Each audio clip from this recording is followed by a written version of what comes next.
Welcome to Transformative Principal, where I help you stop putting out fires and start leading. I'm your host, Jethro Jones. You can follow me on Twitter at Jethro Jones. Welcome to the Transformative Principal podcast. This is your host, Eric McKelkey, and we've got our guest, Amelia Gamel, with us this morning. Welcome, Amelia. Thank you. Glad to be here today, Eric. Thank you. Yeah, thanks for getting up early. It was dark and windy this morning, and I realized when I turned on my Zoom camera, I've got coffee all down my shirt and my pants, but this early in the morning, nobody will notice. For sure.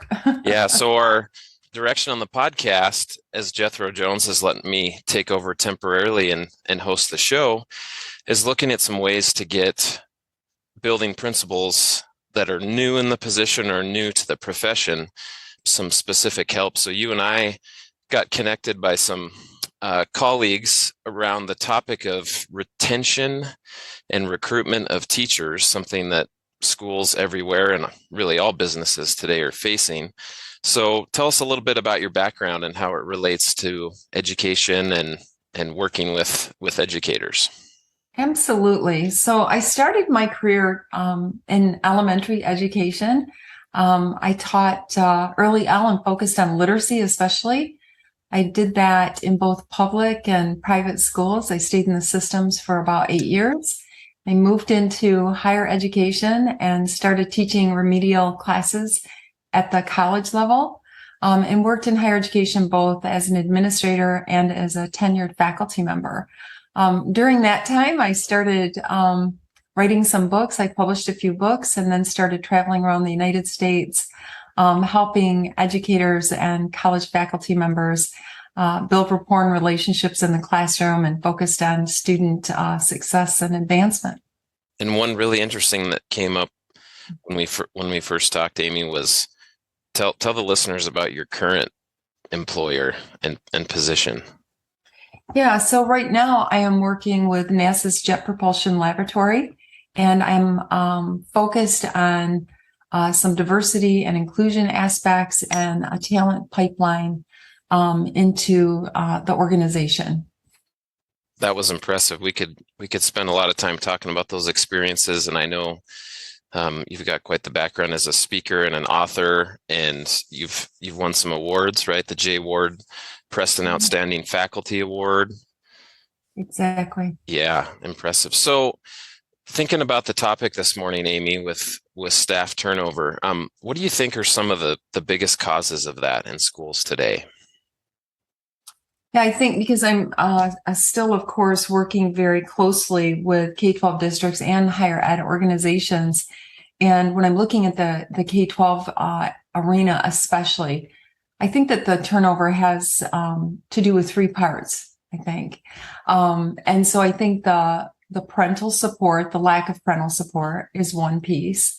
I think maybe a lack of administrative support is a piece, not always, but sometimes.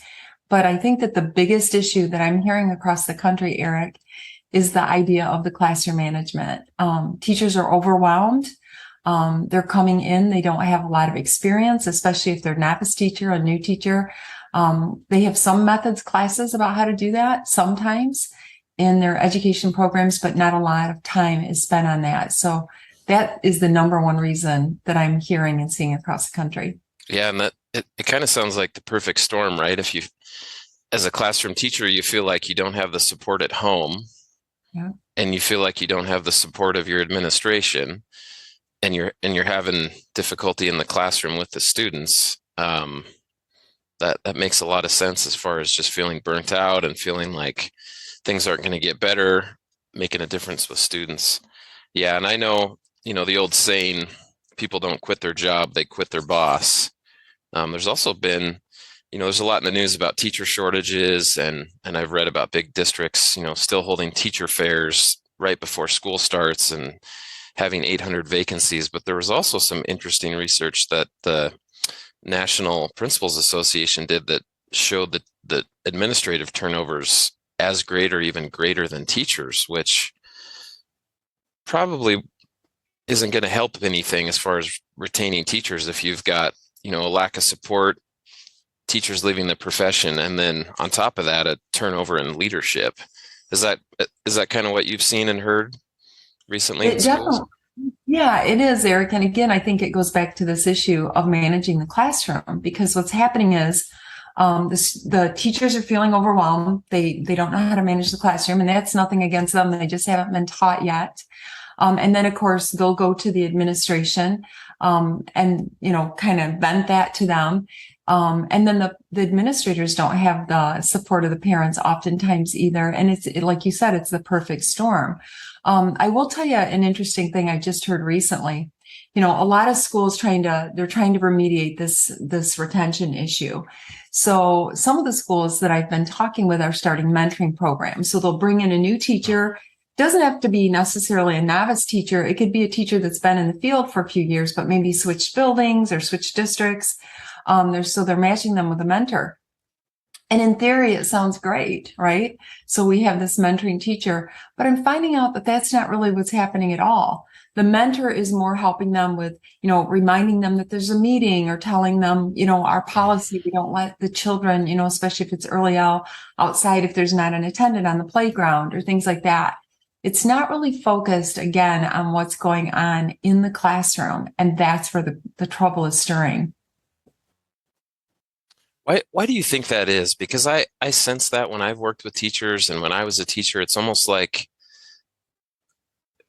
the classroom management, which at the end of the day, that's a foundational thing that we do in the classroom.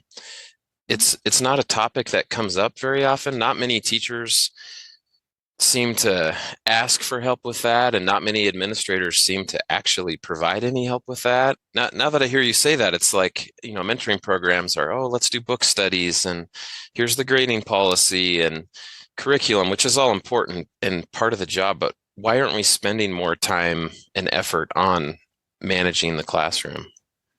Yeah, that's a great question. I think there's two parts to that. The first part is what you just said.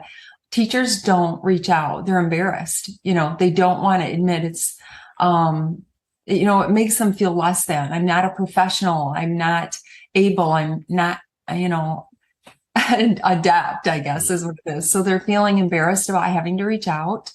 And then I think also classroom management is something that I just think that we don't put enough attention on.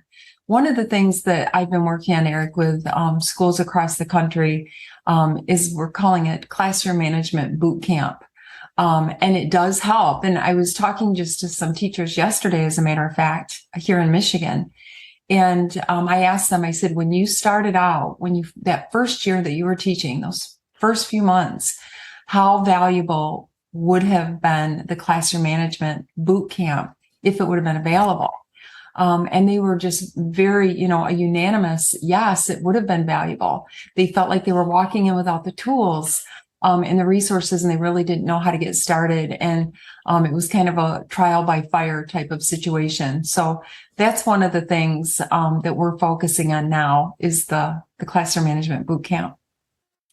Are the building principals included in that boot camp? Yeah. So how it works is there's two different sessions. So one is just kind of a general training, classroom management boot camp, and then also people can sign up for individual sessions. So if they want more of a one-on-one, especially if they're a new or novice teacher, and the administrators can attend as well. So we're finding that it's working. It's great. And what we have found, Eric, is, and you know this as well, but happy teachers don't quit. Right? Right. Teachers come in the building and they feel like, I've got this. I know exactly what I'm doing. My class runs along like a well-oiled machine. Things are great. They're going to stay. So we're having really good outcomes with the boot camp.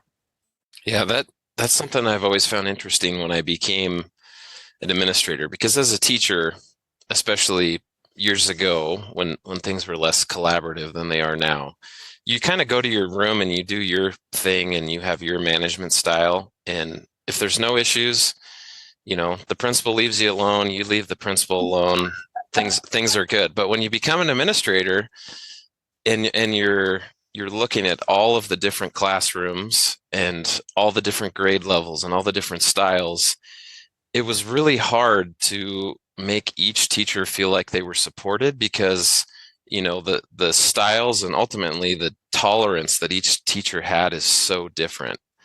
I always enjoyed at the end of the year looking at our ODRs, office discipline referrals, and looking at it by teacher. There were multiple teachers that they wouldn't refer a student to the office for major discipline, maybe in their whole career.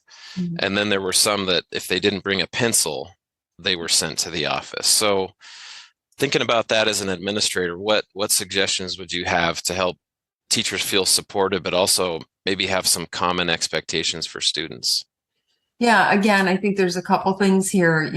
At least what I'm seeing around the country is having the mentor program and having that just be not just a vague thing, Eric, but very specific. This is what you're going to focus on week 1. This is what you're going to focus on week 2. This is what your discussion should include. This is what conversations should be had. So having that being very structured. The second thing I think would be supportive again is some classroom management training, some under education, however they're going to do that, whether they're going to, like you said, had a book talk around classroom management or hire someone to come in and train. I think that's the next thing. And then, like you said, that third thing is the common expectations, and be very clear about that. It's not okay to send a student for not having a pencil. That's, we need to have this hierarchy of what's appropriate and what isn't. But I think, again, just kind of, I'm excited just talking to you about it. The idea of what that would do in a building for a new teacher or a teacher that's a veteran, but coming in and having these 3 supports in place. How much easier life would be for the teacher and the administrator. The administrators are going to be happy when they have happy teachers, and happy teachers are going to be happy when things are going well in the classroom and they feel like they're on top of the game. Yeah. And probably the same could be said about parents, right? If the teachers are happy, the administrators are happy, the parents are probably getting less calls and feel like school's a little more positive. Yeah, and I'm glad you brought that up, because that's something, Eric, I think that we are missing. We are just really missing the mark. And I'm going to say that that's a missed mark in K-12, as well as even in the community college arena. But we are living in the days of inclusivity, and sense of belonging is giant, especially coming out of COVID. This is what people are focusing on. They have reevaluated life, and they've reevaluated how they're doing things, and realized the value of having that sense of belonging, whether it's with our families or communities, or sometimes even in the classroom, for example, what we're talking about here. So I think that especially when we're talking about schools or districts that they're either in a very urban area or they have a very diverse population, I think having that inclusive environment is key, and including the parents. In fact, again, just having some conversations with some teachers about that, one of the first things I asked was, what are you doing in your classes right now to include parents? How are you welcoming families into your classroom and engaging with folks? And that question the response was silence for a minute. They weren't quite sure how they were doing that, but we have to get parents included. And even if they're not in the classroom, they have to be participating. They have to be engaged. Let's use that word. So they feel a part of. It's a really key point. Before we move on, let's hear from our sponsors. Do you sense what I sense when it comes to parent involvement? A lot of teachers and honestly, principals are probably as guilty or more guilty of this as well. We don't reach out to parents more and engage parents because we're afraid of parents disagreeing, being upset, sending emails. Do you sense that at all when you talk with teachers and their hesitation to include parents? My sense is that it doesn't even come to their mind to include the parents. They think, like you said, we go in the classroom, it seems very insular. We don't engage with the parents. We don't engage sometimes with other teachers. It's gotten better over the years. But it's kind of like our room, our deal, our lessons. I think that we need to kind of reframe again that approach. And I think that the parents would enjoy knowing that the teachers care about their child as an individual person, and having them be involved. Remember too, Eric, that a lot of parents, they themselves did not have positive K-12 experiences, and they stay away. This isn't just on the teachers. The parents themselves are trying to stay away. It's kind of like no news is good news, right? So unless you're calling me to tell me that my child is doing something, if we just stay apart and we don't communicate, that's fine with me. And I think that we need to change that a little bit. Yeah, that that sounds like something one of my previous superintendents said. He said, Eric, silence is applause. If no one's complaining, you're doing great. Right. So we have to change that. I will tell you too, I hear, quite honestly, and maybe some of your listeners will, this will resonate with them, but I do hear some tension there from teachers about parents. There's a little bit of judgment going on. Parents aren't doing what they're supposed to. Parents don't care about their kids. Parents don't come to conferences. Parents are sleeping in or playing video games and not getting their kids to school on time or whatever. So I think that needs to change as well. So I do focus on reframing some of our preconceived notions about parents and about students. So that's where the reframing comes in. Yeah, and one of my personal philosophies with parents, there's some that, despite your best efforts, may never engage or be involved. And there's also some, despite giving them no opportunities, they'll find a way to be involved. And a lot of that falls on the school. And just the challenge is give them an opportunity and give them a role. And a lot of times the parents that can frustrate you or you feel like aren't supportive, it's just their way of, there's no opportunity for me to participate, so I'm going to make my own way. And that's on us as schools. We can include them in things that they feel heard. They feel like they're allowed to give input. They can really help communicate, especially most of my experience has been in small towns and small school districts. Having 5 parents involved can really help address some of the issues that come from rumors and miscommunication. If you get those active parents involved that know what's going on and why decisions are made, it can really be a positive thing for the school and the parents. Yeah, and let's apply that to the classroom as well, Eric. So we'll circle back to the sense of belonging and the inclusivity.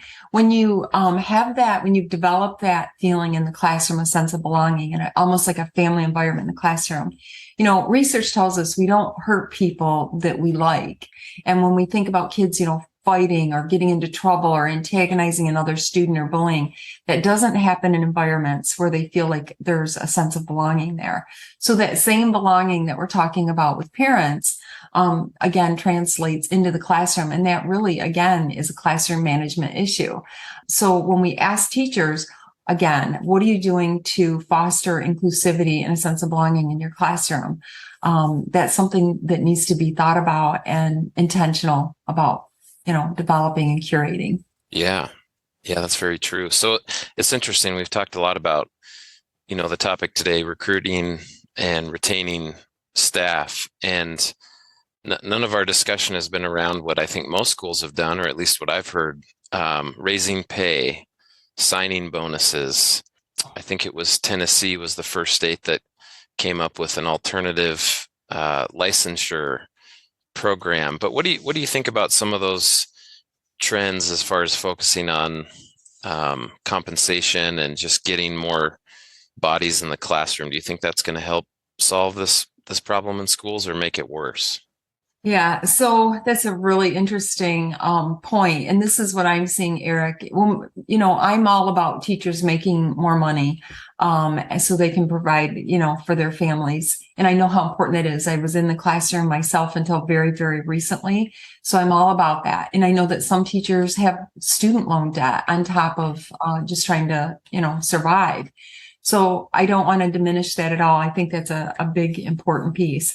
However, if we look at what, say, for example, what people make in nonprofit organizations, they're making about what the salaries are of a teacher or sometimes less, and yet they're happy and they love their jobs. Mm-hmm. So we have to think about that. We also know those incentives that are bringing teachers into the classroom. we're already starting to get some research and feedback from that. It's not helping. We know that there are teachers. So for example, in certain areas, they'll say, well, you have to hire in and you stay in a year and then you'll get X, Y, and Z, whatever dollar amount or student loan relief or whatever they're going to get, but they're still not staying. That isn't enough of a hook to keep them there. Again, I think that since COVID, I think that people are focused on, like I said, their wellness, their priorities of being happy and feeling good and being connected.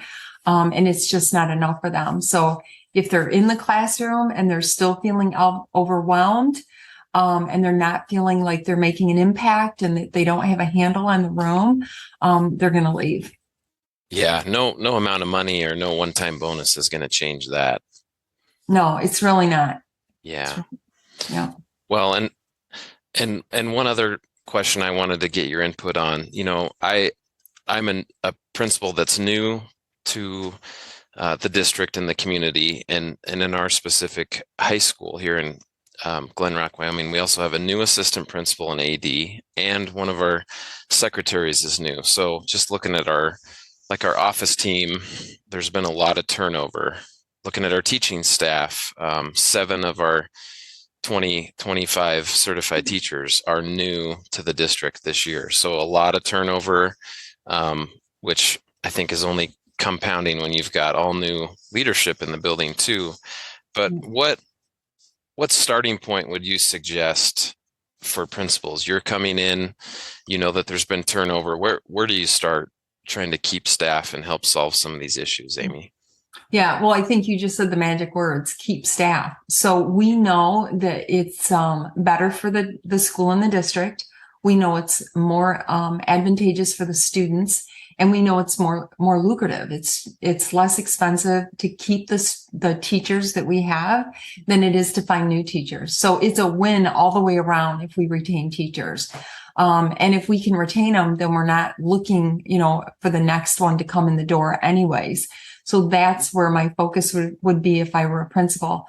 I would focus on the retention and focus on, again, offering the teachers the support that they need and focusing on that sense of belonging in the classroom, and putting those things in place. So that's the feeling in the building. They're confident, they're able, we've got this, we're on it, and we're working together in unity to do our work. Yeah.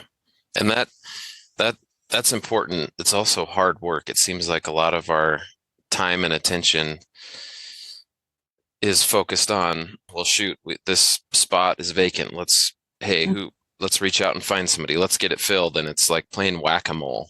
People always ask, hey, is our department full? Do we have everything hired? And it's like day to day, week to week, that can change. And that kind of becomes the focus. And we're not really addressing some of those deeper issues that you've talked about. Yeah, and those are the issues that are chasing the teachers away, right? So as soon as we get them in, they're going to leave anyways. If we don't get those other pieces in place, we can bring in 50, we can bring in 100 teachers. It doesn't matter. They're not going to stay if we don't have the base and the foundation in place. Yeah. Oh, it sounds like I read a press release from a district, a large urban district, and they said that they were going to have to transfer some elementary students to different schools because of a lack of staffing. Yeah. And so when that first came out for parents, the district published that there were 500 teaching vacancies to start the year. And by the time the scheduling was done and parents were notified of what school they were going to, the district said, we now have 700 teaching vacancies. It's like, you lost 200 more teachers this week? What is going on? Right. Yeah. And I've even heard stories, around the country. They'll say they'll bring a teacher in, and 3 weeks later, they're gone. 6 weeks later, they're gone, or they'll stay till Christmas and they never come back, or spring break and they never come back. They're leaving as fast as they come in the door. So I think there's a leak in the bucket here somewhere. Yeah. Maybe a hole, maybe bigger than a leak. Yeah. Well, a great way to wrap up this conversation, Amy, we always ask, what's one thing that principals could do this week to be a transformative leader like you? Yeah, there's so many things to pick from. I think I would circle back, Eric, and I think I would start getting I'd get plans in place to get a fantastic mentor program going in my building and to get some classroom management education, to my teachers in some capacity, and then getting that expectation that you were talking about earlier, so everybody's on the same page with behaviors and what warrants going to an office referral and what doesn't. So those are the three things I would focus on. All right. Well, thank you, Amy. I know your website is equitableedu.org, but what's the best way for listeners to reach out and get in touch with you? Yeah, I think the best way would be either to text or call directly, and I'll give you that phone number. It's 517-392-1207. I'll say that again in just a minute. I'll repeat that.